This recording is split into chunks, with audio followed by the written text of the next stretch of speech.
Ladies and gentlemen, the President of the United States, Donald J. Trump.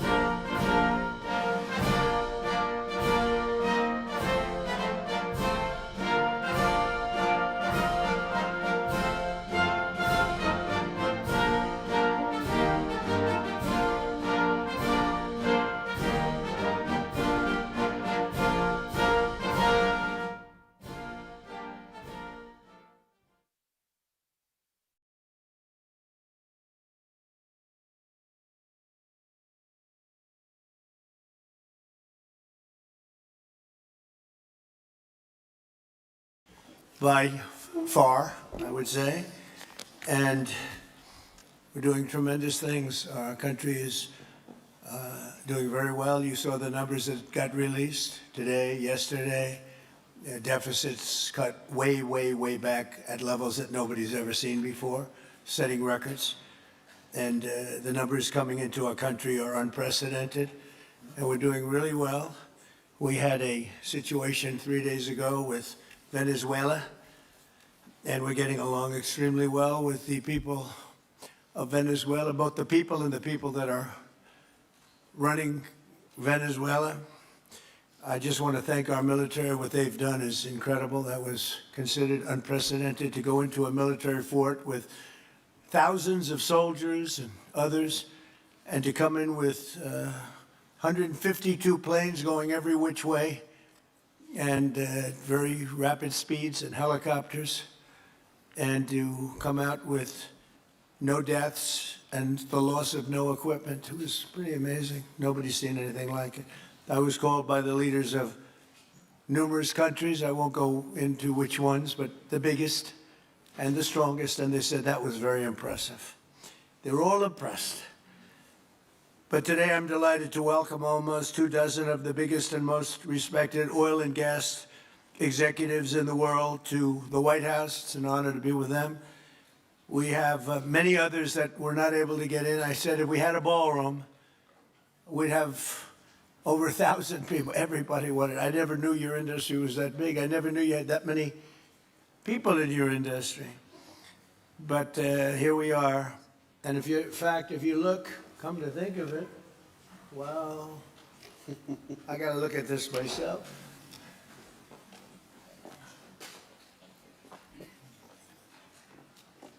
Wow. What a view. This is the door to the ballroom. Well, what a job.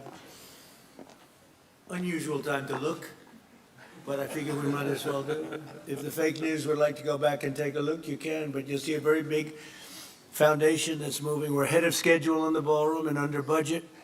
It's going to be, I don't think there'll be anything like it in the world, actually. I think it's will be the best. We went from, this is, as you know, our biggest room, which would seat 100 for dinner, maybe, if you're lucky, if you're nice and tight. And the ballroom will seat many, and it'll also take care of the inauguration with bulletproof glass, drone-proof ceilings, and everything else, unfortunately, that today you need. So we're going to discuss how these great American companies can help rapidly rebuild Venezuela's dilapidated oil industry and bring millions of barrels of oil production to benefit the United States, the people of Venezuela, and the entire world.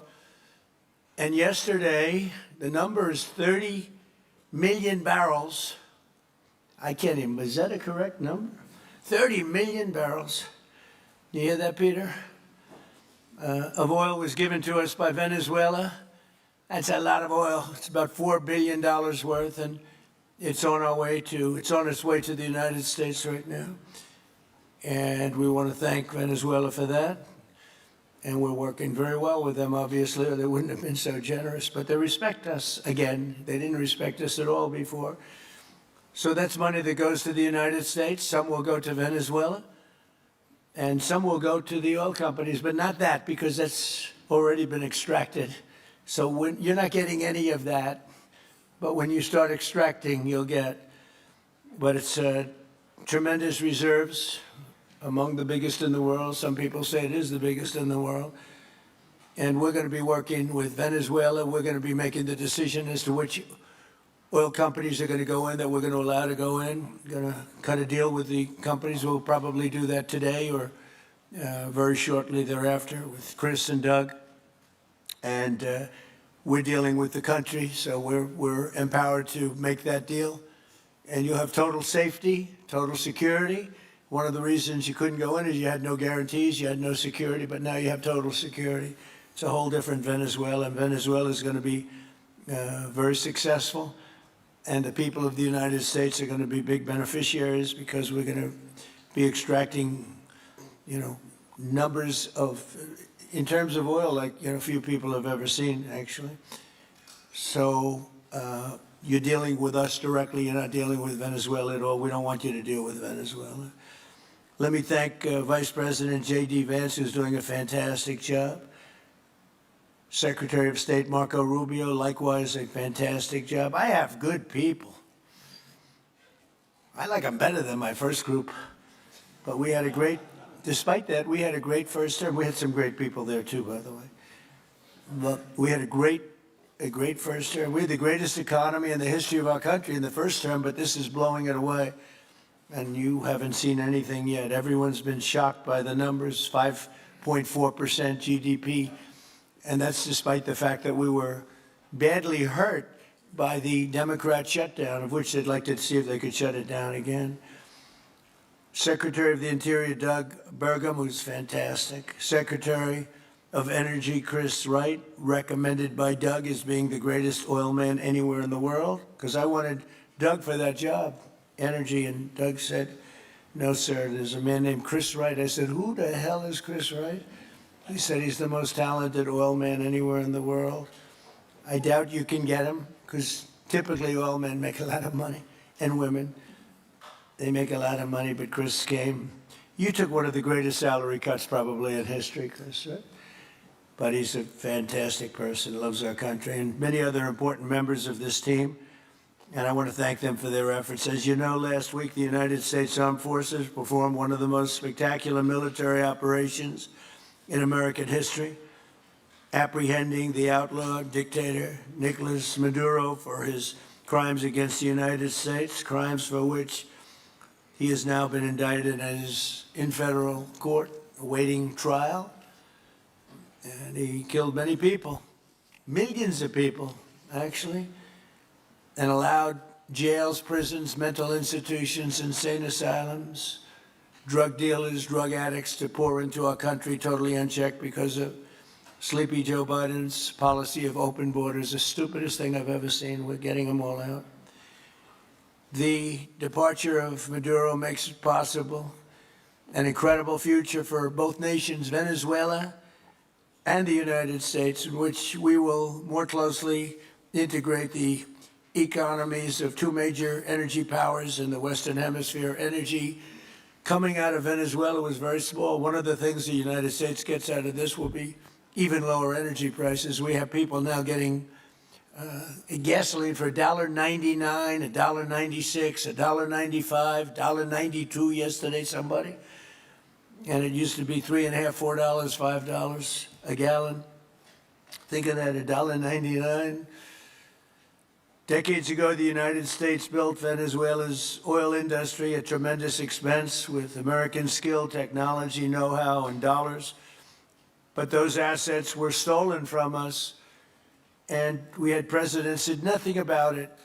This president is much different than your other presidents. They did nothing about it. They stole it. Some of the people in this room were a little bit younger when that happened, but not that much younger. It wasn't that long ago.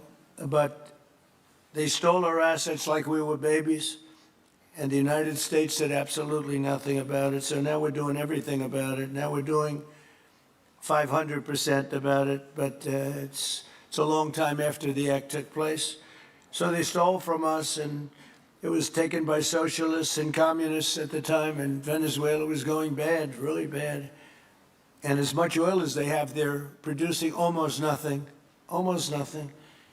which is just a system. So we're really, if you look at it, we're taking back what was taken from us.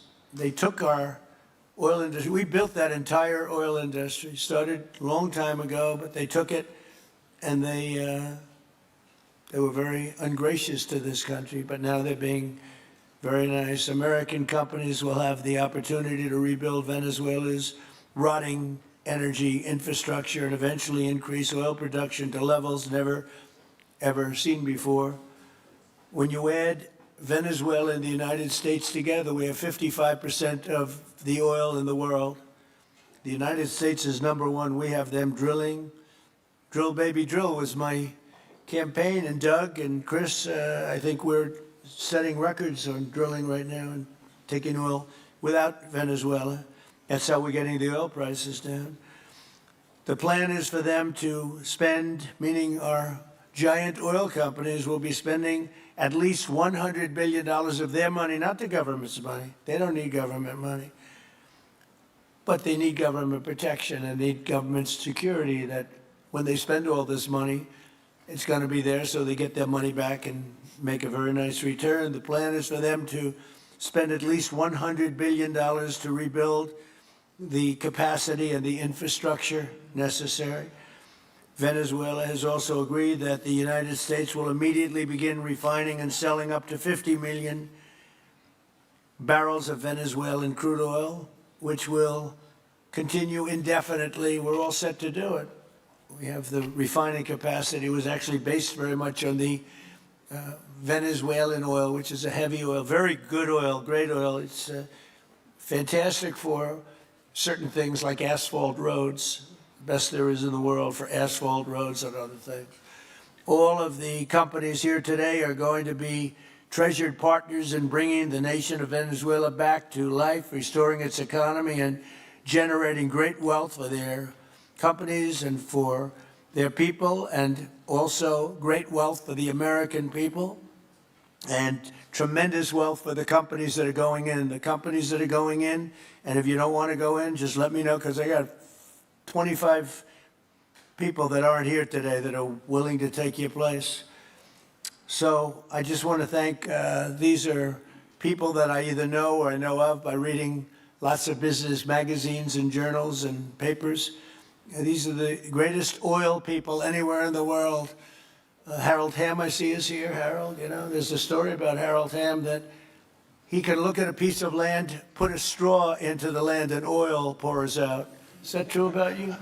Whereas some of you guys have to invest hundreds of millions of dollars to find that oil. So we can't let that story be true. But they say Harold puts a straw into the land and oil comes gushing out.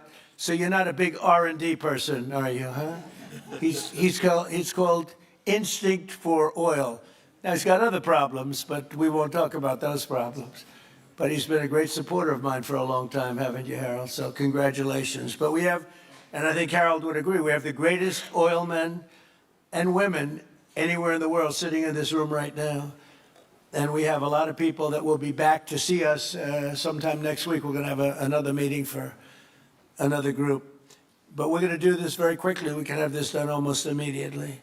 So I'd like to thank you all for being here. I'd like to invite Vice President Vance to say a few words, followed by Secretaries Rubio, Burgum, and Wright. And then we'll have a few words from representatives that are here and to discuss their ideas, a couple of them. We have Chevron, which has been, where's Chevron? Where are you? Yeah, far right.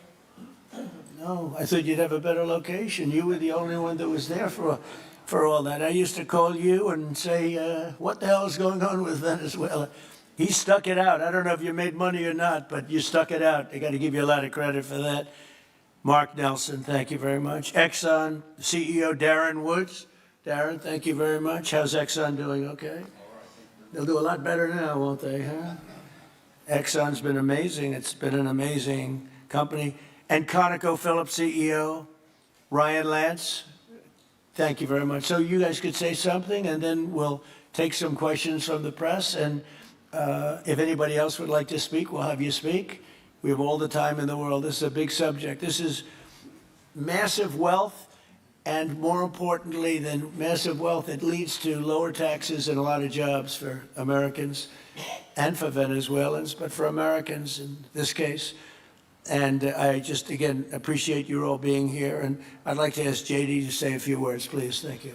Thank you, Mr. President. And thanks to everybody for being here. You know, as a Marine Corps veteran for my entire lifetime, presidents, and let's be honest, they were Democrats and Republicans, would send the American military to far-off places. They would get us involved in these endless quagmires. They would lose hundreds or thousands of American lives, and the American people would get nothing out of these misadventures.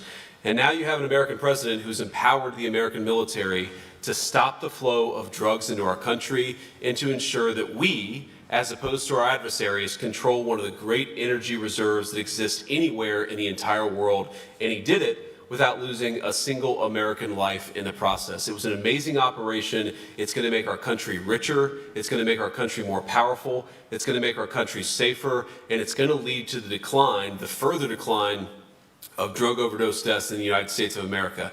An amazing thing, and I'm happy to be here to talk about how we can make it an even bigger and better operation for the American people. Thank you, sir. Thank you very much. Marco?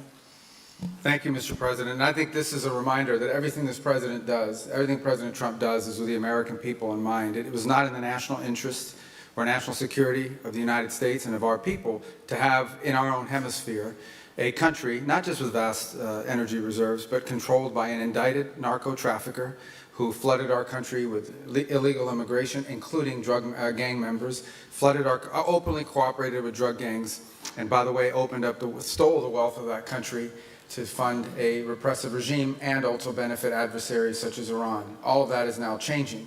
As part of this process, the first phase, of course, is the phase we're in now, which is the stabilization phase. We do not want to see destabilization in the country. We're working very cooperatively with the interim authorities there to provide a market for the sale of the wealth of Venezuela in such a way that benefits the people, both of the United States, but also the people of Venezuela. And as a reminder to everyone, the President announced this just 2 days ago, every penny, everything they buy with the money that they're making from the oil now, Mr. President, will be bought from America.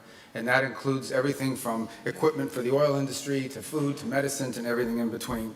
The second will be a phase of recovery, and then some of these phases will overlap, and that is to have a normal economy again where the money goes to the benefit of people, not the benefit of our adversaries or the benefit of elements in that country and around the world that are against our interests, at the same time as a process of reconciliation has to happen internally among the different sectors of society and politics and the like.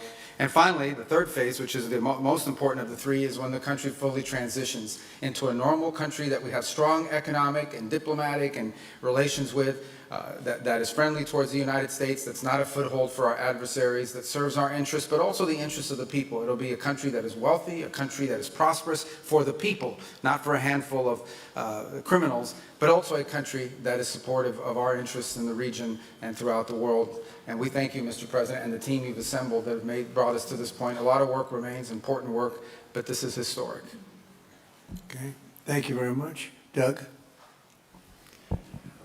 Well, Mr. President, I want to thank you for your leadership, not just as President, but as Commander-in-Chief. The boldness, the execution, the breathtakingly precise work that you've delivered both in Iran back in June and here has changed the field for the whole world. And you always ran about the idea of peace and prosperity. And in Venezuela, as you know, this was a playground for every bad actor in the world. We had Russians, Iran, terror groups, all of them profiting from this criminal organization that was pretending to run the country. That makes America safer. You've secured the border, we're stopping the flow of drugs, and now with the normalization of relationships on an economic basis, it's going to mean tremendously for the prosperity of the American people. So I just want to say again, congratulations to you and to the entire leadership team. It's been an amazing, historic week on the scale of things that we haven't seen perhaps for 125 years in terms of the U.S. Exerting its influence over Latin America in a way that's going to make a change for generations.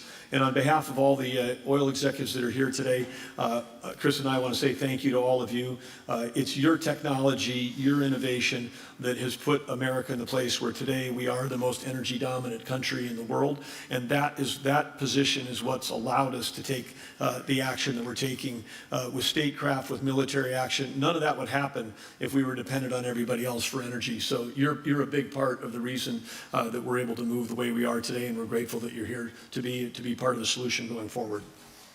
Thank you, Doug, and you are doing a fantastic job, and we appreciate it. Everybody appreciates it. They know who's doing well. Chris Wright? Thank you, Mr. President.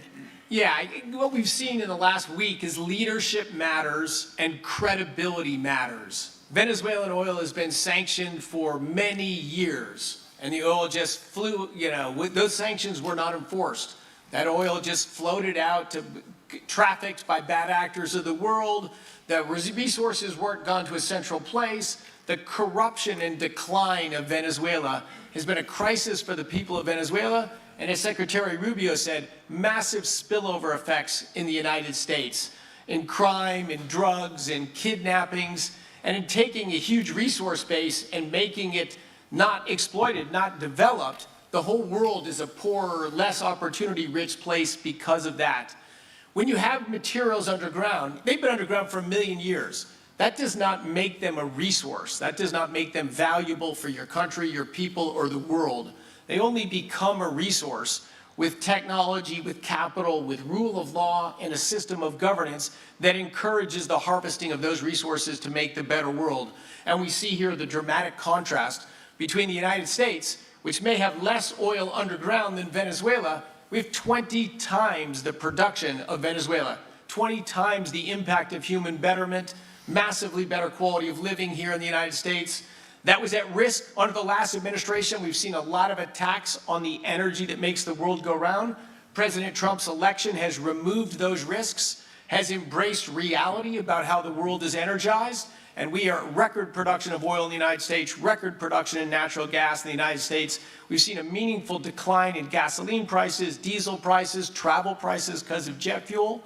And now President Trump is taking the genius of a different way to try to solve a 25-year festering problem in Venezuela, that all the traditional things have not worked, but ordering both a tremendous military operation to remove the heads of a criminal organization masquerading as a government, and then to use the power of our military, not to fire bullets, but to stop the flow of Venezuelan oil to the world, immediately gave us leverage over the interim authorities in Venezuela and has allowed us to be in this position today where the actions of this government can massively improve Venezuela for the better, and the bigger impact is to massively improve the quality of life, affordability, safety, and security of the United States. Very proud to be here. And we'll turn it over to Mark Nelson, who's the vice chairman of Chevron. Chevron has been in Venezuela for over 100 years, continuously. Mike Wirth, the CEO, had a knee replacement recently. He's not here. Mark is a tremendous leader in our industry, and I'll turn it over to him. Thank you, Secretary Wright. Again, I'll send Mike Wirth's regrets. He really wanted to be here, Mr. President. Right. Great guy. On his behalf, I have 3 very quick thank yous and an assurance I'd like to provide you all.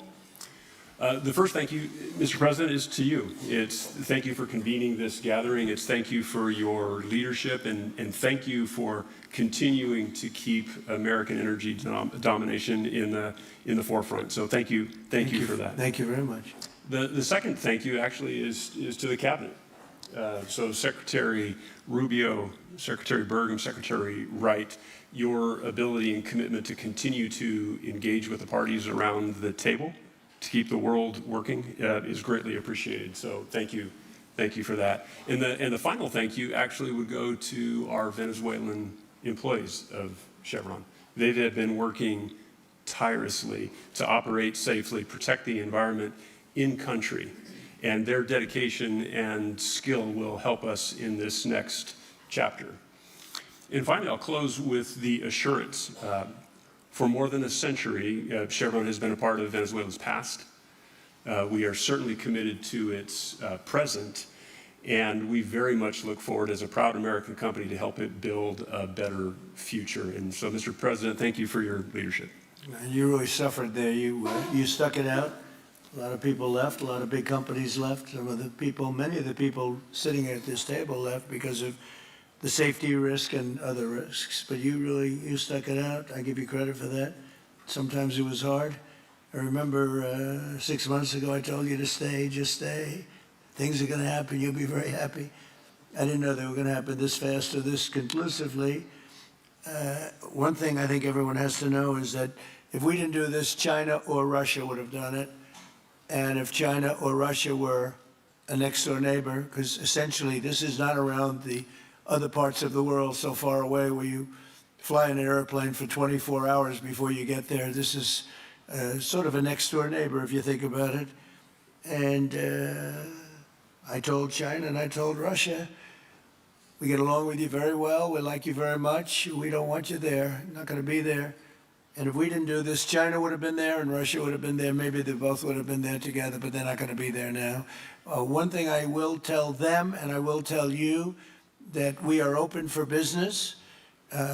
China can buy all the oil they want from us there or in the United States. Russia can get all the oil they need from us, and they do like oil, even though they produce a lot of it.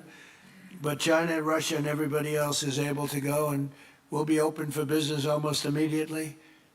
I have a feeling the $100 million will be spent $100 billion will be spent very, very rapidly by these very big, powerful, and rich companies, and I think they're going to be able to rebuild the infrastructure. And I hope it's going to be brand new as opposed to a rehab, because I know the tremendous difference between the new and the not so new in your industry. The new is much more beautiful, much better in every way, and actually much smaller. It's like everything else, gets smaller and stronger. It's a combination of smaller, better, and stronger. So I hope you're going to build all brand new stuff, rip out the old crap that's been there for so many years, and do it the right way. You're going to be there a long time. If we make a deal, you're going to be there a long time. If we don't make a deal, you won't be there at all. It's, sort of interesting. But again, China and Russia would have been there if we didn't do this.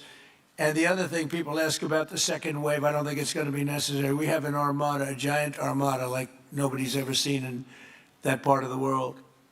And it's stationed off the coast. And we are getting along so well with the people that are involved in representing Venezuela that I don't think we're going to have any, I don't think it's going to be necessary to do the second wave. We were planning on a second wave, but the first wave was so powerful and so good and so strong. And frankly, the people in the country, they did the right thing. They were smart. They did the right thing. They didn't want to go through a second wave. But we've got a tremendous number of the most powerful ships in the world right there. I don't think we're going to have to use that. I'm happy to say that. I don't think we're going to have to use that at all. If I could ask Chevron, you did a great job. I want to thank you. And ExxonMobil, if you would say a few words, and then followed by Conoco, great companies, massive companies, great companies. Exxon, please. Sure. Thank you, Mr. President. I appreciate the invitation and the opportunity, frankly, for the entire industry to show up and provide a perspective. Frankly, we've been kind of unresponsive to the press regarding Venezuela, but I guess today's the opportunity to address the press directly with respect to a number of questions that have been asked of ExxonMobil. First and foremost, obviously, is the interest that we have in Venezuela. And I think, the way I would position that, I think one of the reasons why we see many of the industry players here is we're in a depletion business for a product that is in great demand and will be in demand for many, many, many decades to come. And as a depletion business, the biggest challenge we have is finding resources. There's an opportunity in Venezuela with all the resources there is we don't have that challenge of finding, we have the challenge of developing those resources. So I think it's in the best interest of these companies and frankly society as a whole for the industry to be interested in understanding what the opportunity here represents. I'll just share a philosophy that ExxonMobil has when we enter countries, because we do business all around the world in a number of different regimes. We take a very long-term perspective. The investments that we make span decades and decades, so we do not go into any opportunity with a short-term mindset. There's a value proposition that we have to meet. It has to be a win-win-win proposition. It obviously has to be a win for the company and our shareholders and to generate a return for the investments that we make. Has to be a win for the government. The resources are an important source of revenue that helps support the people of the places that we do business. And it has to be a win for the people. We have to be wanted there and to be a good neighbor. And those three things ensure a stable, long-term platform for the large investments that we make for the long term. With respect to Venezuela in particular, we have a very long history in Venezuela. In fact, we first got into Venezuela back in the 1940s. We've had our assets seized there twice. And so you can imagine to re-enter a third time would require some pretty significant changes from what we've historically seen here and what is currently the state. If we look at the legal and commercial constructs and frameworks in place today in Venezuela, today it's uninvestable. And so significant changes have to be made to those commercial frameworks, the legal system. There has to be durable investment protections, and there has to be a change to the hydrocarbon laws in the country. We're confident that with this administration and President Trump working hand in hand with the Venezuelan government, that those changes can be put in place. And with respect to the Venezuelan government, that perspective we don't have a view on. We haven't talked to the Venezuelan government, and obviously we have yet to assess the people's perspective with respect to ExxonMobil entering the country. In the short term, there are things that can be done while these longer-term issues are being worked. For us, we haven't been in the country for almost 20 years. We think it's absolutely critical in the short term that we get a technical team in place to assess the current state of the industry and the assets, to understand what would be involved to help the people of Venezuela get production back on the market. With the invitation of the Venezuelan government and with appropriate security guarantees, we are ready to put a team on the ground there.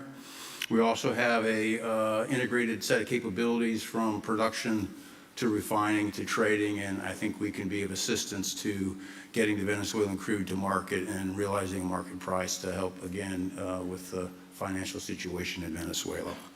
So those are my short-term perspective that I have. I'd say maybe close with a thank you, Mr. President, for the work that you've done to secure not only the national security, but the energy security of the region. And then thank you, Secretary Rubio, Secretary Wright, Secretary Burgum, for your leadership in this matter. Thank you. How long would it take you, Darren, as Exxon to, if we make a deal, how long would it take you to get in there and get started? Well, the first step, this technical team, as I talked with Secretary Wright earlier this week, we started from the beginning to put the team together so that if and when it was needed, we could hit the ground almost immediately. So we can hit the ground within the next couple of weeks, start the assessment. Right. And then from there, we'll need to understand. That's what we want. We want speed and quality. That's what we want. Thank you, Darren. And Conoco, Ryan? Thank you, Mr. President. Appreciate the opportunity to be here too, and you've assembled a great team. And our congratulations as well for removing one of the terrible people in the world and bringing them to justice. It was quite amazing. I think you've given hope to the people of Venezuela again, which I think is quite remarkable. And we've been on the other end of that despot regime a long time. Our assets were expropriated. I had a little bit more hair when that happened. And, you know, I think we're the largest non-sovereign credit holder in Venezuela today. So we're at a bit of a different situation, but I think your big and bold idea to use energy commerce instead of conflict is something that could make a real big difference in Venezuela. And our company certainly stands ready to help in that endeavor. Encourage you to continue to think bigger and even bolder. And we've had some discussions with your energy team about that as well. As we think about the other people that need to be in this room and then this discussion are the banks, and including probably the Exim Bank, as we think about how the debt needs to be restructured and the financing to deliver the billions of dollars that are required to restore their energy infrastructure. And I think as we think that big and bold, we need to be also thinking about even restructuring the entire Venezuelan energy system, including PDVSA. And I think if we can do that and think bold, there's an opportunity to be quick, fast, and restore the quality of what's happened in Venezuela, or what's been lost in Venezuela over the course of the last 25 years. So thank you for this opportunity. Well, thank you very much, and you'll get a lot of your money back. We're going to start with an even plate, though. We're not going to look at what people lost in the past, because that was their fault. That was a different president. You're going to make a lot of money, but we're not going to go back. And you left a lot of money behind, I guess, huh? What number? 12 billion. How much? 12 billion? Well, it's a good write-off. It's already been written off. It's been written. All right, thank you, Mary. You'll make it back one way or the other. You're all going to do very well. I think really very well. Marco just gave me a note. Go back to Chevron. They want to discuss something. Go ahead. I'm going back to Chevron, Marco. Thank you, Marco. Was there a question, Mr. President? Yes, go ahead, Marco. What are you saying here? Mark, if you interest. can update us on the operations in the ground and with the appropriate approvals, what you might be able to achieve in the next 12 to 18 months, give us a little view from the ground. You bet, you bet. So today Chevron has 3,000 employees in 4 different joint ventures in Venezuela today. And over the past 5 to 7 years, they've taken production from about 40,000 barrels a day to 240,000 barrels a day, essentially getting those facilities and that equipment up to standards that would be something that people in the room would be more accustomed to. Given the work we've done with Secretary Wright and Secretary Burgum and even Secretary Bessent, I think we have a path forward here very shortly to be able to increase our liftings from those joint ventures 100%, essentially effective immediately. We are also able to increase our production within our own disciplined investment schemes by about 50% just in the next 18 to 24 months. And that's just leveraging what's on the ground. So to Secretary Rubio's comments about phase 1, this is taking the momentum of improvements we've already made there locally and building on those and creating more momentum for the people of Venezuela. Do you think you have an advantage being there? You've been there by the skin of your teeth. It's been tough for you to be there. But do you think you have an advantage over the other people in this room by the fact that you are there? Yeah, I think there are, Mr. President, I think there would be days where it didn't feel like an advantage, and there are days where it does feel like an advantage. But having people on the ground today that care desperately about the people of Venezuela and know how to operate the assets that are there, that is a definite advantage today. Would you say the best locations are available, or would you say the best locations are already sort of worked, even though they're in very bad shape? The best locations for finding oil, the best locations for oil? There are more opportunities than not, Mr. President. With 300 billion barrels of reserves and resources in country, there are lots of opportunities for many companies. Will you be building new, or will you be using the old infrastructure that you have? Yeah, today it's a little bit of a mix, but today it's mostly us taking the equipment of today, getting it to the standards that we are accustomed to your comments about making it how it should be today. Most of the investments that we've been making are about getting it up to our standards. Well, I think you're going to make an investment, but you're going to get your money back very quickly, and that's part of our thing. We're going to have you get your money back fast, and then you'll give a lot to Venezuela and to the United States after that. Okay, so you'll be in good shape. Could I ask Carol Tam to say a few words? He's been a friend of mine for a long time. Very amazing man, actually, amazing energy person. Well, thank you, Mr. President. It's good to be here with so many dignified people. And this effort particularly, and thank you for your effort for what you've done here, taking this despot out of that area. And the world dealt with him way too long. Certainly our industry knows that this is a real jewel that can be developed for the people of Venezuela and also benefit the world. And like Secretary Wright said, it has not been done. That's not been done in the past, and they had a good chance at it. Brought someone in that totally took it down, as everybody knows here, and that was Chavez, and we know what happened to him finally. But that ruined the industry in Venezuela, and all of us know how that happened. Ended very well, very wrongly.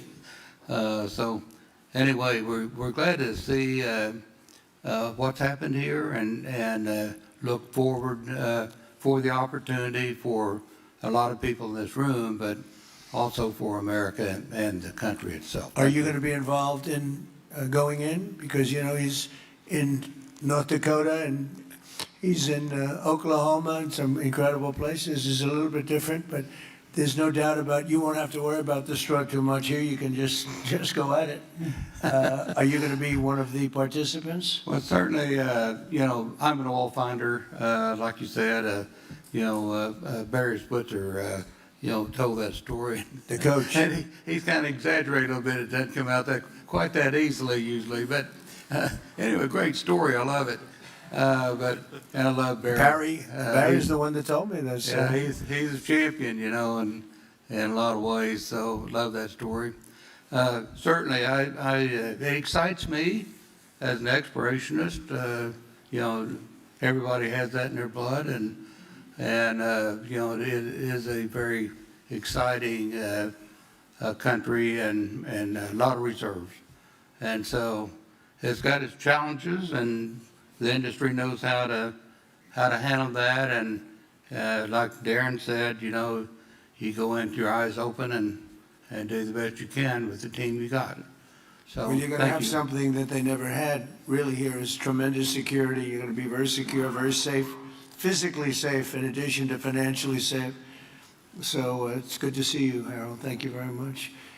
Does anybody have anything to say before we get to the press? Cuba have to do to avoid the same fate as Venezuela? What does Cuba have to Well, Cuba's in bad shape. Cuba relied on Venezuela for oil and for money, and nobody really knows what's going to happen with Cuba. They're doing very poorly. They're really third world all the way, and we have a lot of great Cuban Americans, and I would say Marco fits very solidly into that category. And I might ask you to say a few words about, we were discussing it before, Cuba is a very different, they don't have energy, they don't have oil, but they would live off of the oil from Venezuela, and what they do have is very strong people and very powerful people militarily, and they would protect the people running Venezuela, and they would take in a lot of money from Venezuela. Now they don't have that. They won't be taking in any money. So, Marco, what do you think? Well, I mean, the fundamental problem in Cuba is that it's run by incompetent people that don't know what an economy looks like, much less a functioning one. They've made a choice, and that is they would rather have political control over their people than they would to have an economy that functions. And they've gotten away with it for 60-something years because they've had donors, the Soviet Union, and now most recently Venezuela, but that's now gone. So the people in control in Cuba have a choice to make. They can either have a real country with a real economy where their people can prosper, or they can continue with their failing dictatorship that's going to lead to systemic and societal collapse. That's a very stark and dramatic choice, and it's one we hope to make the right one. We don't have an interest in a destabilized Cuba, but that would be their fault because they refuse to allow the people of Cuba to have either economic or political freedom for that matter. And you have a lot of people in this country that want to go back to Cuba and help Cuba. A lot of people have left, you know, they came in penniless, they didn't have anything, and they become very rich people in our country, and they want to very much go back and help Cuba. So that's something that Cuba has that a lot of other places don't have. Peter? President Trump, thank you. I do want to ask you about Minnesota, but first, just more on topic. President Zelensky said that he was watching with the rest of the world as you made this order to go and capture Nicolas Maduro. And he said, if that's how it works with dictators, then the United States knows what to do next. Sounds like he wants you to go and capture Vladimir Putin. Would you ever order a mission to go and capture Vladimir Putin? Well, I don't think it's going to be necessary. I think we're going to have I've always had a great relationship with him. I'm very disappointed. I settled 8 wars. I thought this would be in the middle of the pack or maybe one of the easier ones. And I don't know if you know, Peter, the last month, they lost 31,000 people, many of them Russian soldiers, and the Russian economy is doing poorly.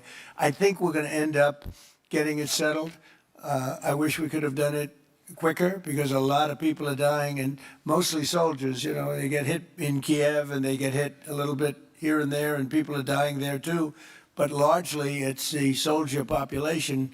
When you have 30,000, 31,000 soldiers dying in a period of a month, 27,000 the month before, 26,000 the month before that, that's bad stuff. So, as you know, President Biden gave $350 billion to Ukraine to fight, and we would never get that back, although I did make a rare earth deal to get it back, so we will be getting it back, but shouldn't have done that. It was a bad thing to do. I will say that right now, because I was able to get NATO to up GDP from 2% to 5%, NATO's got a lot of money, and they're paying for everything. We're not losing any money. We're making a lot of money, I guess, if you think of it, because we're selling them military equipment. They're probably giving it to Ukraine. But we're selling them to NATO military equipment. We're getting full price and all of that. But that's not a big deal to me. What is a big deal is stopping a war where 30,000 people are being killed every single month. Minnesota, the vice president yesterday suggested that Renee Good, who was killed by this ICE officer, was part of a broad left-wing network. What has your team told you about this broad left-wing network? Who is in charge of it? Who's part of it? What's it called? Well, I haven't seen the vice president's statement, but he's generally very accurate. I hate to say it. Look, I watched that yesterday, and there were a lot of different forms to it. But there was a woman screaming, shame, shame, shame, shame. She was a agitator, probably a paid agitator, but in my opinion, she was an agitator, a very high-level agitator, so professional. She wouldn't stop screaming.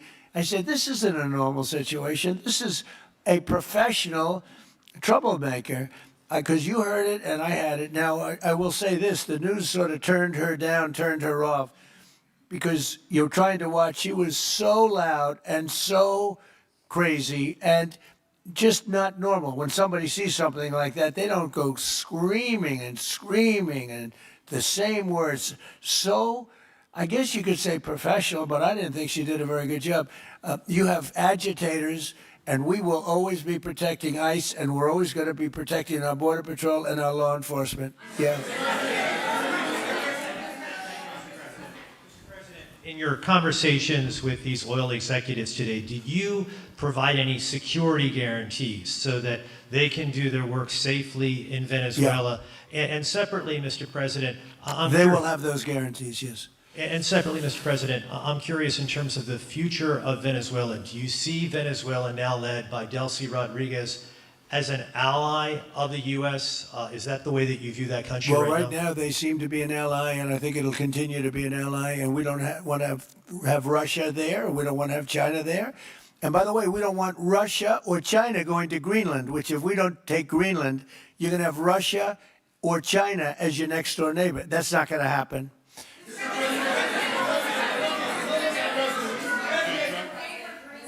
The white.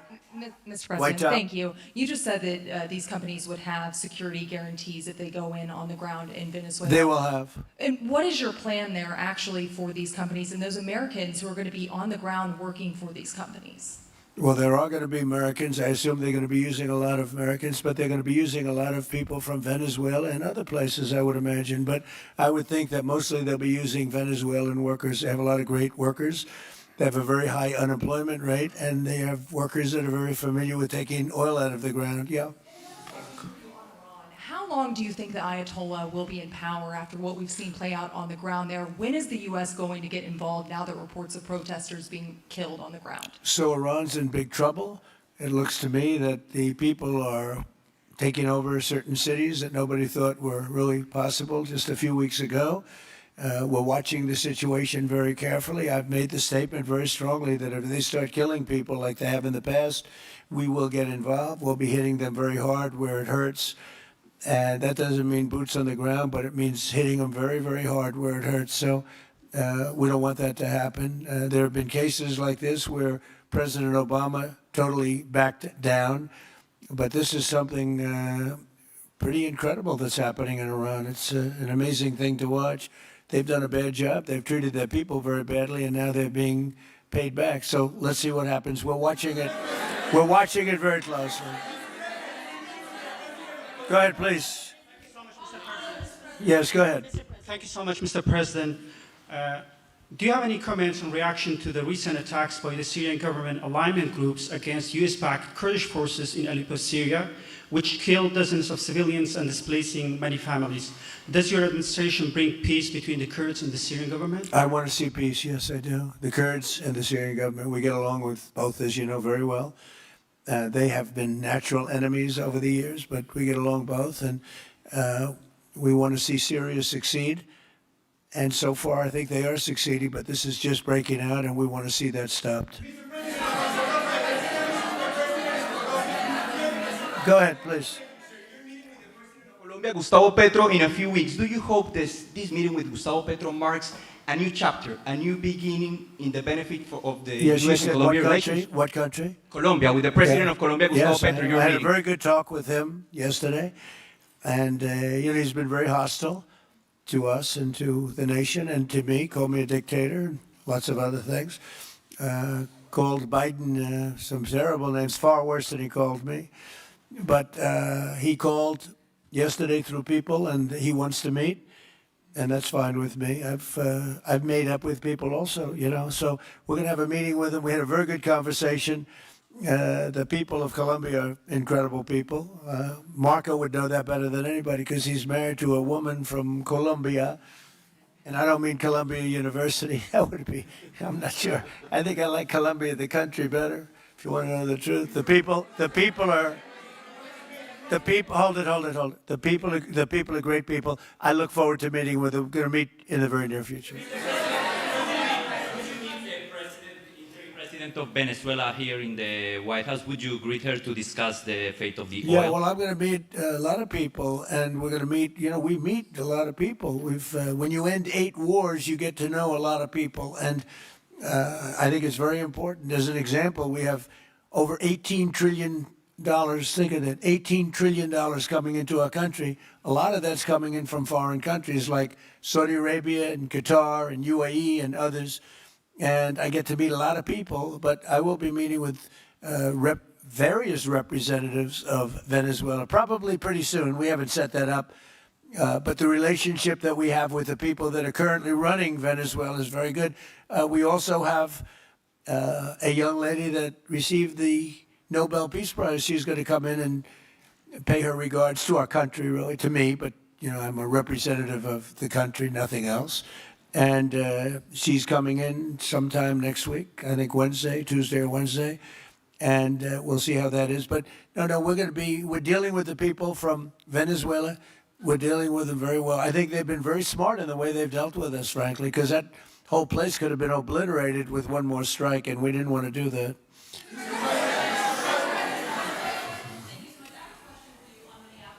Venezuela and your meeting with Machado next week, if she gives you her Nobel Peace Prize, will that change your view about her running that country?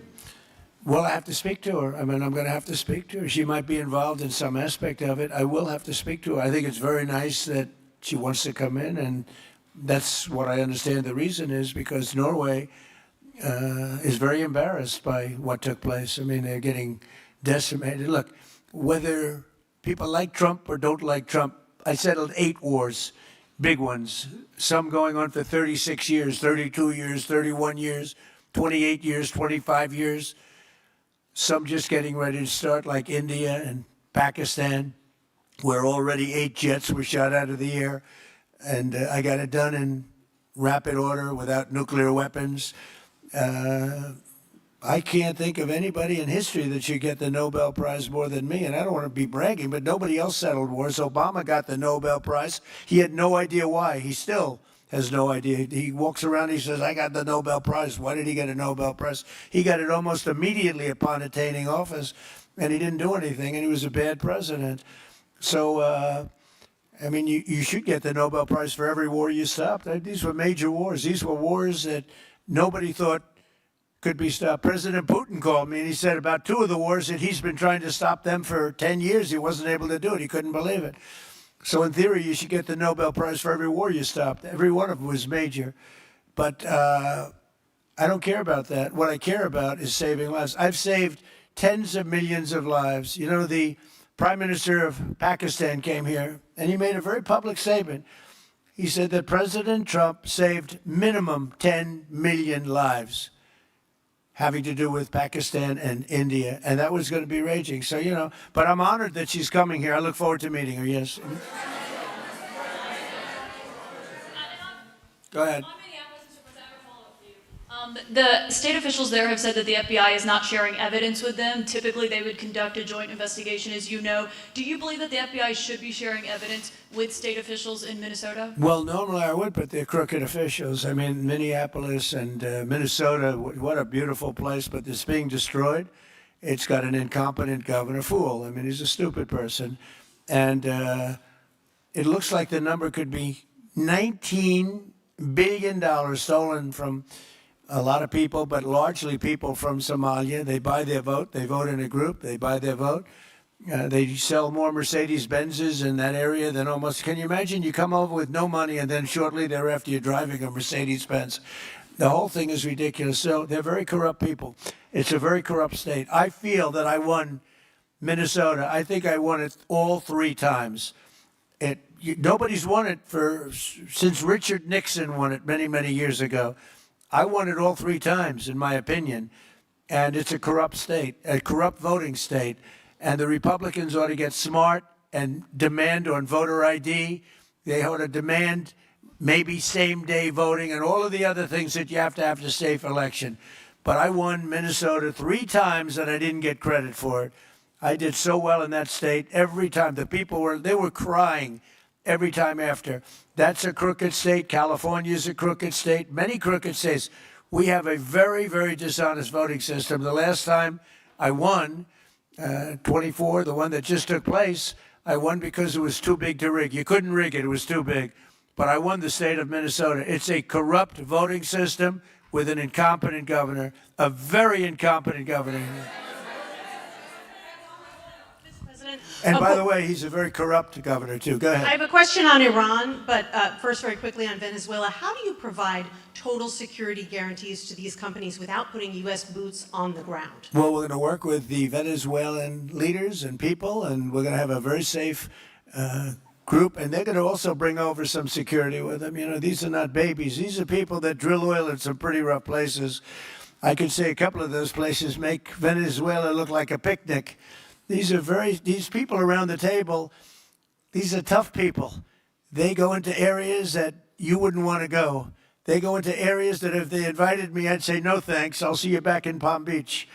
No, this is a tough group of people. They know how to do it. But we are, in addition to that, we'll have very good security for them. We're going to make sure that it's very, very good security. And I think the people of Venezuela are going to give you very good security. You know, the people... Now, I'm not talking even leadership. The people of Venezuela are going wild over this. They named a street after President Trump. What do? You attack a country and they name a street? That's never happened before. Although I heard that's also taking place in Iran. They named a street. The protesters. I just hope, just God bless them. I just hope the protesters in Iran are going to be safe because it's a very dangerous place right now. And again, I tell the Iranian leaders, you better not start shooting because we'll start shooting too. With your glasses, sir, go ahead, please. Hold it. Next to you. Yes, glasses. The gentleman with the glasses. All right, thank you, Mr. President. With those very big glasses, actually. Yeah, Ferrari, actually. Mr. President, I have 2 questions. What do you want the European Union to do in Ukraine? The European leaders seem pretty divided on Ukraine. And then if you can reiterate this straight message that you have to the Iranian leader, to Khomeini, the message that you have. You're talking about Iran? Iran, yeah. What the do first I want one is on Iran Europe. to do? I'm sorry? Where are you from? Italy. Oh, nice place. Yeah. Okay. The first question So is what on are you Europe. asking about Iran for? Well, if you can answer about Europe and what you think the Europeans should do on Ukraine, and then a message.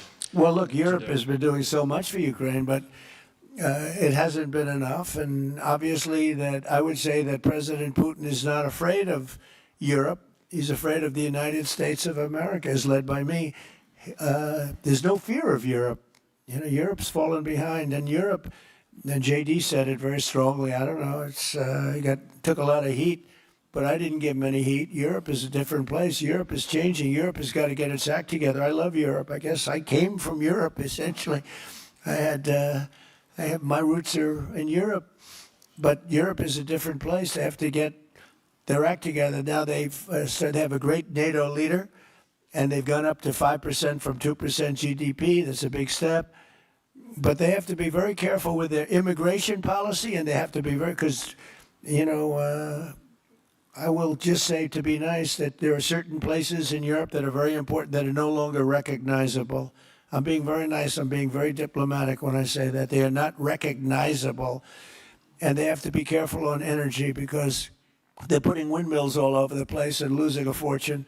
They're destroying their country. They're just destroying the beautiful landscapes, the beautiful everything. They're doing, and by the way, in case you people don't know, I'm not much of a windmill person. I can proudly say, Doug, that we have not approved one windmill since I've been in office, and we're going to keep it that way. My goal is to not let any windmill be built. They're losers.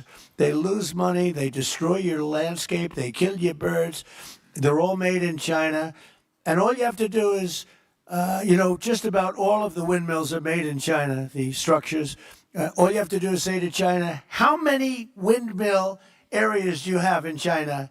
So far, they're not able to find any. They use coal and they use oil and gas and some nuclear, not much, but they don't have windmills. They make them and sell them to suckers like Europe and suckers like the United States before. They are the worst form of energy, the most expensive form of energy, and in 8 years they're rotted out anyway. Go take a look at Palm Springs, California, and take a look at what that looks like. It looks like a junkyard of steel. So we don't approve, and I've told my people, we will not approve windmills. Maybe we get forced to do something because some stupid person in the Biden administration agreed to do something years ago. We will not approve any windmills in this country. On Venezuela, is it ultimately more important to you to establish stability there or democracy there?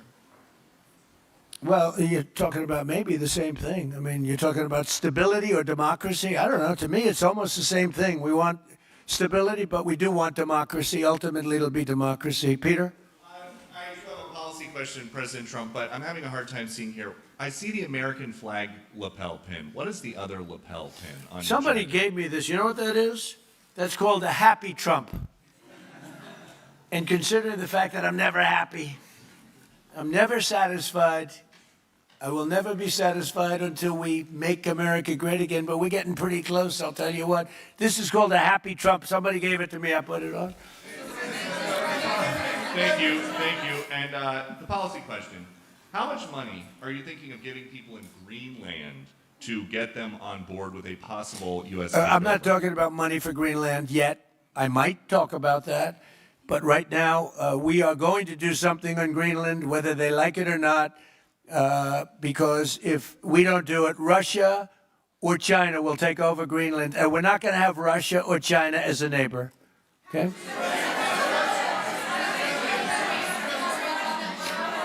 I would like to make a deal, you know, the easy way, but if we don't do it the easy way, we're going to do it the hard way. And by the way, I'm a fan of Denmark too. I have to tell you, and you know, they've been very nice to me. I'm a big fan, but you know, the fact that they had a boat land there 500 years ago doesn't mean that they own the land. I'm sure we had lots of boats go there also, but we need that because if you take a look outside of Greenland right now, there are Russian destroyers, there are Chinese destroyers and bigger, there are Russian submarines all over the place. We're not going to have Russia or China occupy Greenland, and that's what they're going to do if we don't. So we're going to be doing something with Greenland, either the nice way or the more difficult way. Please, go ahead, ma'am. Mr. President, why is it so important to you to own it when you have a military presence there, which you could expand to affect the security? Because when we own it, we defend it. You don't defend leases the same way. You have to own it. And, you know, with a nation, look at what happened with Obama, with that horrible deal they made with Iran. It was a short-term deal. It was like a 9-year deal. Countries can't make 9-year deals or even 100-year deals. Countries have to have ownership. And you defend ownership, you don't defend leases. And we'll have to defend Greenland. If we don't do it, China or Russia will. Not going to happen. We are not going to have, and I like China, I like Russia, I love the people of China, I love the people of Russia. I get along very well with President Putin, but I'm very disappointed in him. I get along very well with President Xi. I'm going to go over to China in April, but I don't want them as a neighbor in Greenland. Not going to happen. And by the way, and NATO's got to understand that. I'm all for NATO. I saved NATO. If it weren't for me, you wouldn't have a NATO right now. But we're not going to allow Russia or China to occupy Greenland, and that's what's going to happen if we don't. Go ahead. Mr. President, one, can you respond to that? And two, Yeah, it was an amazing report. The most amazing thing is government jobs are way down, and yet the unemployment or the employment numbers are very good. We've gotten rid of tremendous numbers of federal government jobs. Nobody's ever seen anything like it. And yet the employment numbers are very good. They're really getting better. But now we have all those people to work in the private sector for a lot more money. I think that's one of the very big things. The other thing is at 5.4%. And remember, this is after we had a shutdown. And that shutdown had an impact because the concept of the shutdown, even though it's before, people knew we were going to be shutting down. A lot of bad things happened. And by the way, on January 30th, you may have another shutdown. We'll see what happens. But I think the numbers, Caitlin, were really amazing. Look, to think about 5.4%, nobody thought that. They thought it was going to be 2%. And you know what it is? It's tariffs. And it's also November 5th. We had a great election, a great election. Our country was dead 1.5 years ago. And now we have the hottest country anywhere in the world. And I hope you guys were impressed. 5.4%. And we haven't even really transitioned yet. There's no reason it can't be much, much higher than that. Yeah.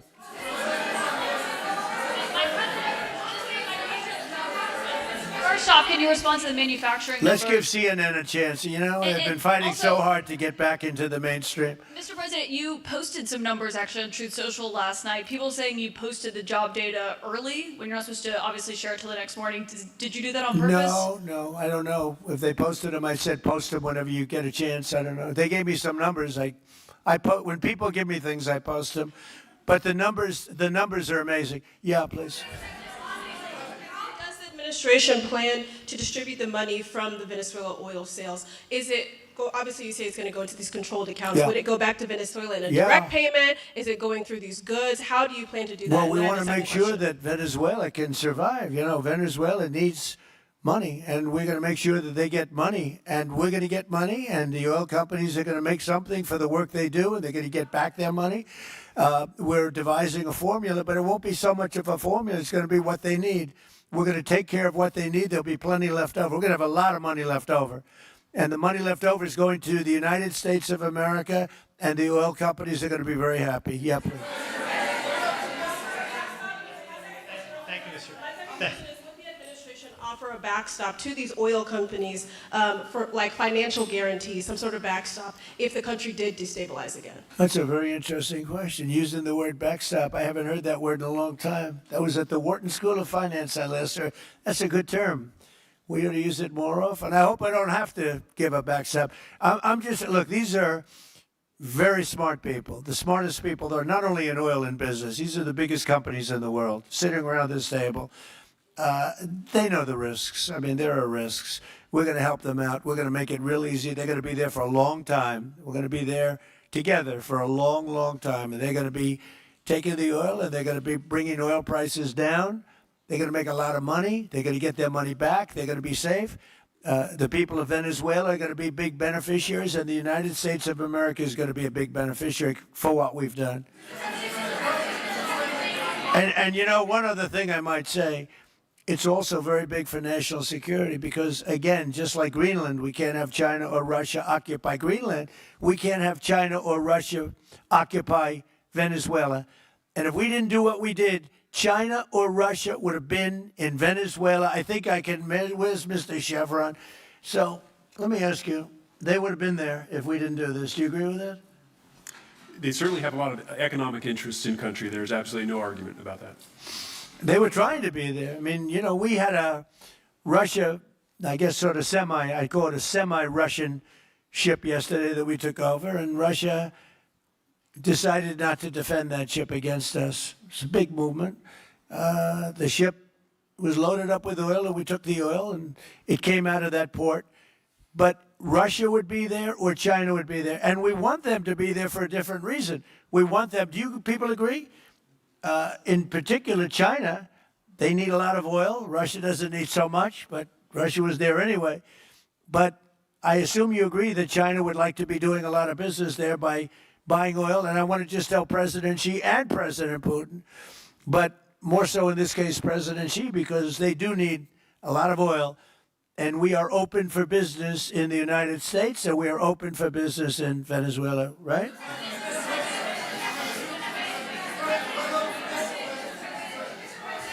Go ahead, sure.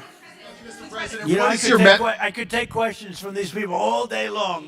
You know, they're sitting here, and generally they're very rich, very powerful, but nobody gives a damn about them. It's a sad thing. You have all that money, all that power, and look at all these crazy questions. We could do this all day long and they wouldn't be satisfied. I have a question on today's meeting, Mr. President. We'll take a few more, though. I have a question on today's meeting, Mr. President. Let me ask you more importantly, do you have any questions from the biggest? Yes, sir. Hold it. Do you have any questions for the biggest people on earth, the biggest business people, the biggest companies anywhere on earth? Do you have any questions for these people? No, do you have a question for them? Go ahead, ask them a question. To rebuilding the oil infrastructure in Venezuela, and for the executives in the room, what do you need from the administration in order to invest? That's a good question. Do you want to go and answer that question? Yeah, Exxon, small company. I'll refer you back to the statements I made before. There are a number of legal and commercial frameworks that would have to be established to even understand what kind of returns that we'd get on the investments. So I think all the investments and the opportunity sets, I think everyone sitting around this table would have the opportunity and the know-how and the capability to make the investments. The questions will ultimately be, how durable are the protections from a financial standpoint? What do the returns look like? What are the commercial arrangements, the legal frameworks? All those things have to be put in place in order to make a decision to understand what your return would be over the next several decades that these $1 billion investments would be made on. You know, could I do this? Because we have, again, the biggest people on the planet Earth around this table, biggest companies in the world. I'd like to just ask them to introduce themselves. We'll start from this end and go around to here. And if you have anything to quickly say, we could do that. But you want to just start right over here? These two guys, we'll leave them out because they're with us. Please. Thank you, President Trump. John Addison at VTOL. We're here to ensure that you are going to be able to move all of this oil all around the world at the best price possible so that the influence that you have over the Venezuelans will ensure that you get what you want. Thank you. Thank you. Good point. Thank you, Mr. President. Brian Sheffield of Formentera. My grandfather, Hugh Sheffield, was president of ARCO, Venezuela. Right. Thank you for what you did. Do you like what we're doing? There's a lot of shale there, a lot of upside. He would be very happy looking down. He'd be very proud of you right now, right? Yes, sir. Good. Thank you. Mr. President, Luis Rodriguez, I'm probably the only Venezuelan American sitting on around this table. I want to personally thank you for the courage of your actions over the last couple of weeks. I think I speak, and I speak of Venezuela in general in saying there's optimism. You've brought optimism to the table, and if the conditions are met, the opportunity is absolutely immense. I agree with that. That's true. Thank you. Well said, too. It's immense. This is a tremendous opportunity. Thank you. Richard Holton from Trafigura. We're working with your administration, Mr. President, to bring that Venezuelan oil to the United States. Our first vessel should load in the next week. Right. Good job. Thank you. I think the reason that most of us are here and thinking about the future is because we trust you initially to set this program up that will work and guarantee that this can be done. And there's a huge investment that needs to be done. We've all agreed on that. And certainly we need time to see that through. So thank you for what you've done. Thank you very much. Thank you. Mr. President, I'm Lane Riggs, CEO of Valero Energy, and we're one of those companies that refineries in the U.S. are uniquely configured to run Venezuelan oil, and we're more than happy as this opportunity expands for us to further invest in our refineries to produce more of it. And you're very much set up for the heavy oil, right? Yes, sir. That's great. That's great. We're ready for it. Thank you, Mr. President. Thank you for having us here. Thank you. And thank you for opening the door to a better Venezuela. We are a Spanish company, but we are fully committed to invest here in the States. We have invested over the last 15 years $21 billion in the American oil and gas industry, in Pennsylvania, in the Gulf of America, in Texas, and in Alaska with the discovery of Pica that is going to have the first oil this quarter and is going to change, is going to reverse the declining history of that great state of Alaska. We are in Venezuela, Mr. President, with our partners of ENI. We produce the gas that guarantees the stability of a half of the grid power in Venezuela. So we are committed with this stability, and on top of that, we are on the ground, we have people, we have facilities, we have technical capabilities, and I take your point, Mr. President. We are ready to invest more in Venezuela. Today, we are producing 45,000 barrels a day gross of oil, and we are ready to multiply by 3 this figure in coming 2-3 years, investing hard in the country, following your recommendation, if you allow us, of course, and in the framework, commercial and legal framework that could allow this growth. So thank you, Mr. President. Thank you. Great job you've done. Thank you. Mr. President, thank you for having me. Matt Sheehy, I'm with Tallgrass Energy. We are an infrastructure business, so whether it's oil, gas, CO2, we move that around. So most of my customers are sitting around the table and happy to lend our expertise to what's going on in Venezuela to support the people. And obviously infrastructure is going to be critical to see it repaired. Thank you. Thank you. Mr. President, thank you. An honor to be here. Mary Ann Mannon, Marathon Petroleum. We are one of the largest U.S. refiners. On behalf of the men and women of Marathon Petroleum and of our industry, thank you and the administration for what you're doing for U.S. energy independence.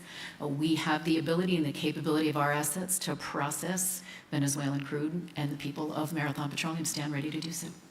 Do we need more refineries in our country? In the U.S., probably Yes. not. We have sufficient capacity. It's amazing.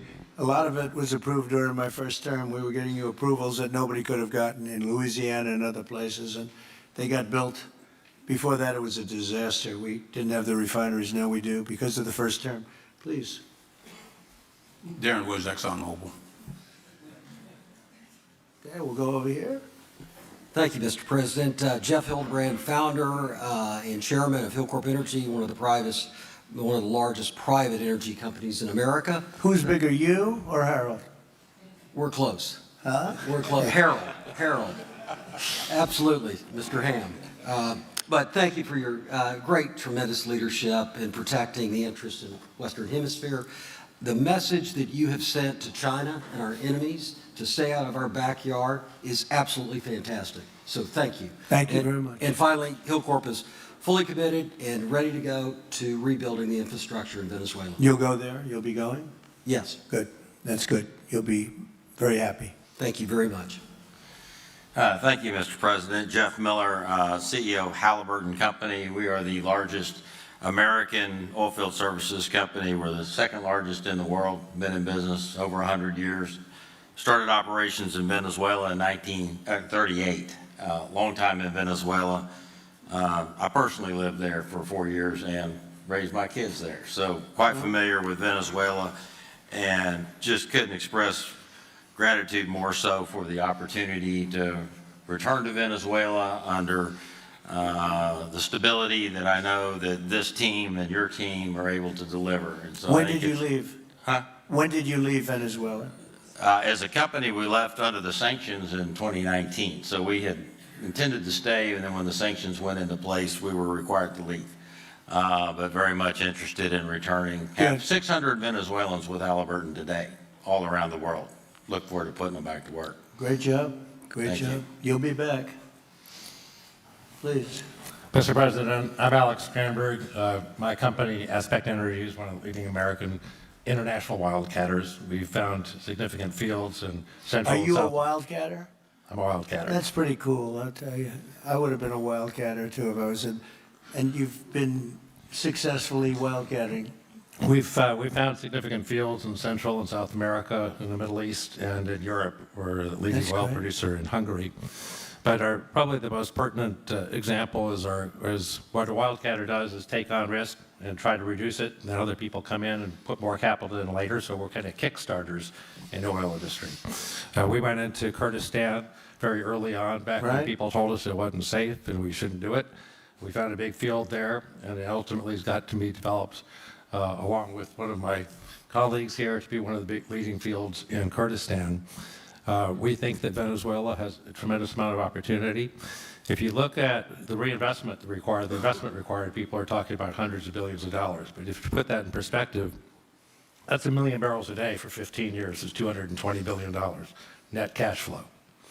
So what we really need to do is to be able to kickstart production and then reinvest and have the confidence to reinvest. So what you're doing by putting the United States in control of the cash flow coming out of the country, it gives companies like ours the confidence to say we can kickstart this production and then reinvest and reinvest.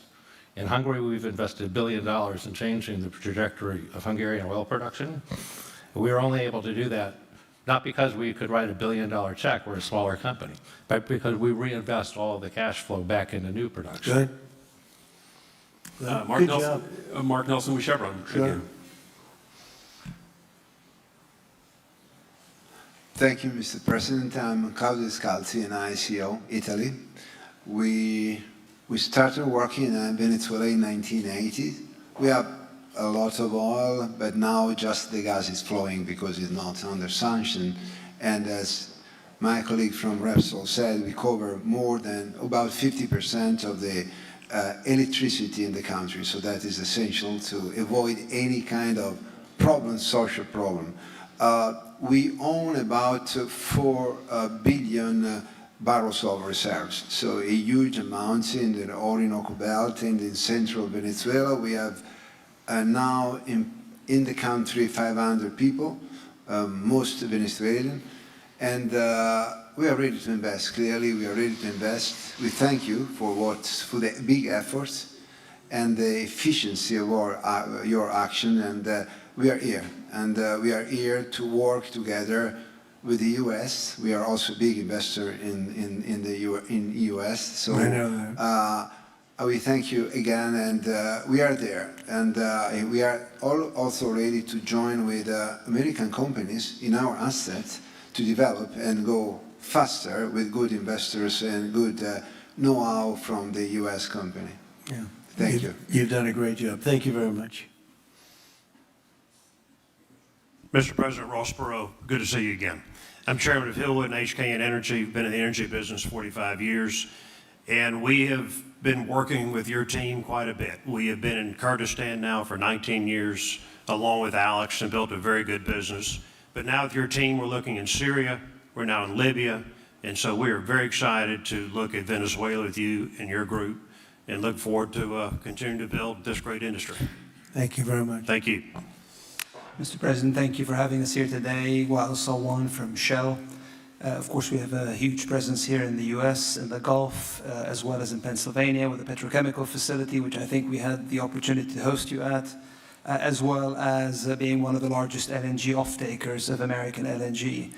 We have been in Venezuela for a very long time. We actually drilled in 1914 the first well that discovered oil in Venezuela, and on the back of which the entire energy industry was established in Venezuela. When we left in the 1970s because of nationalization, we had 1 million barrels per day of production. But we have kept boots on the ground in Venezuela all this time, and we now have a few $1 billion worth of opportunities to invest in, subject to OFAC approval. So we are ready to go and looking forward to the investments in support of the Venezuelan people. That's great. Thank you very much. Thank you, Mr. President. Ben Marshall, the America's CEO for Vitol. Alongside Trafigura, we're very thankful to have worked with the government and the Venezuelans to be able to bring the crude oil to market at a market price as quickly as we can to help stabilize the country. Thank you. Thank you. Brian Lance, ConocoPhillips. I'll defer to my colleagues. Thank you, Mr. President. Olivier Lepage, CEO of SLB, or formerly known as Schlumberger, the largest global oilfield services. We have been in Venezuela since 1930, and we still operate. We operate today on the ground with and in support of Chevron. We have ability to scale. We have 1,100 Venezuelan in the company, 2,000 additional that are calling us to go back to country and to go back to work. We're able to mobilize in the last 18 months 2 rigs and deliver 50 wells with success. So we're here. We have knowledge of the subsurface like nobody else has. We have boots on the ground, capacity on the ground, $700 million of equipment value on the ground in Venezuela, ready to mobilize for all of our partners, customers. So we are ready to scale fast, and we really want to thank the administration, Secretary Wright, Secretary Bergen, for the effort they are supporting and giving us to be successful on behalf of the Venezuelan oil and gas industry. Thank you very much. Thank you very much. Well, check this out. They say the very best for last. And I don't have that sexy accent like this guy next to me here. Mr. President, my name's Bill Armstrong of Armstrong Oil and Gas. I'm a private independent guy. And in real estate, you were a wildcatter. So wear that motto proudly.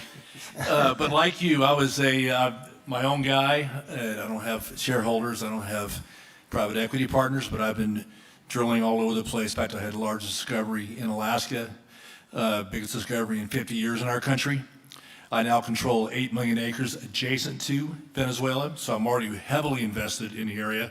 We share a 150-mile border with Venezuela in the countries of Aruba and Curacao, and we are ready to go to Venezuela. It is, in real estate terms, it is prime real estate, and it's kind of like West Palm about 50 years ago. Yeah. Very ripe. Yep, I agree with you. Thank you. Congratulations. Thank you. So I think what we're going to do is speak without the press to these gentlemen, see what kind of a deal we can make. We're going to get them involved. I'm going to ask Doug and Chris and some of the people that we have from the business standpoint representing our country to start talking about the confines of a deal. I have an idea what I want, what I think we should have. We have to get them to invest, and then we have to get their money back as quickly as we can, and then we can divvy it all up between Venezuela, the United States, and them. I think it's simple. I think the formula is simple. We start with a brand new plate, and it's going to be a tremendous success. I think it's going to be probably like few other things could ever be. There's so much. Venezuela's been really taken advantage of by a lot of people because they drill very little. I mean, as much as you hear they drill very, very little, very small percentage.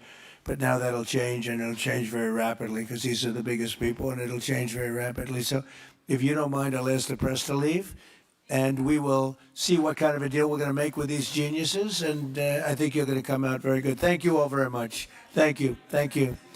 Thank you.